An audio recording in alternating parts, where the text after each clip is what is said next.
Donc Perrine Annès et Pauline Lepoutre, nous sommes toutes les deux membres du conseil d'administration de l'Orangerie de Grenoble. L'Orangerie de Grenoble, c'est une association qui a été créée il y a maintenant 1 an et qui a pour objectif de créer un tiers-lieu ouvert à tous et dédié à l'échange des savoirs, des compétences et des pratiques.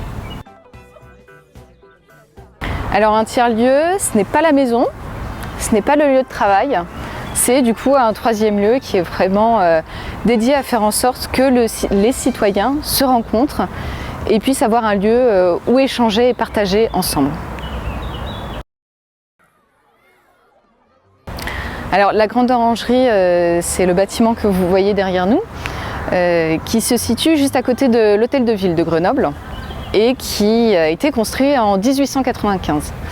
C'est une bâtisse qui est immense et qui fait 800 mètres carrés et qui va faire bientôt l'objet d'un appel à projet de la ville de Grenoble. Alors, pour nous, l'économie de partage, c'est quand beaucoup de citoyens se mettent ensemble et partagent leur savoir, leur savoir-faire, leurs compétences dans le but de créer des biens ou des services à valeur sociale ou environnementale pour tous. Pour nous, l'économie de partage, ça fait partie de l'économie sociale et solidaire. C'est un maillon de l'économie sociale et solidaire.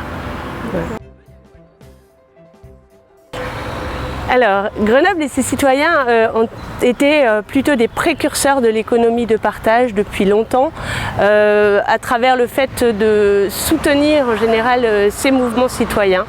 À Grenoble, on a un fort milieu associatif qui témoigne de toutes ces initiatives. Et en exemple qui nous concerne, nous particulièrement à l'Orangerie, on pourrait citer le restaurant Atypique qui s'occupe de l'autisme, on pourrait citer Grésille et Résine qui travaillent pour le numérique local et libre, et puis on a aussi les ateliers vélo, le petit vélo dans la tête, voilà, pour les ateliers participatifs.